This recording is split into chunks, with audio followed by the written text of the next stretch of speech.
बिल्कुल, मैं इस वक्त मौजूद हूँ ज़िला गुजरात के इलाका मंगवाल गरबी में, जहाँ पर आज जश्न ईद मिलादुन नबी बहुत ही अकीदत और एहतराम के साथ मनाया जा रहा है।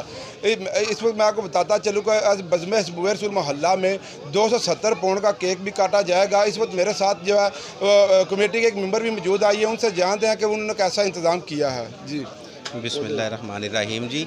ये बज़्म खुशबू रसूल अल्लाह के फ़ज़ल व करम से पिछले 20-22 बरस से जश्न ईद मिलादुन नबी का अहतमाम कर रही है जी, जिसमें हर साल हम 263 पाउंड का केक आका अलैहिस्सलातु वस्सलाम की विलादत की खुशी में काटते हैं। ये काविश हमारे बुज़ुर्गों ने शुरू की थी। राना अब्दुल मजीद मरहूम रहमतुल्लाह अलैह, उन्होंने बज़्म की बुनियाद रखी थी। उनके बाद ख्वाजा तारिक साहब हैं, वो हमारे सरपरस्त आला हैं। उनकी क़यादत में हम ये मैनेज करते हैं हर साल। ये अल्लाह के फ़ज़ल व करम से 2 दिहाइयाँ हो गई हमें ये काम करते हुए।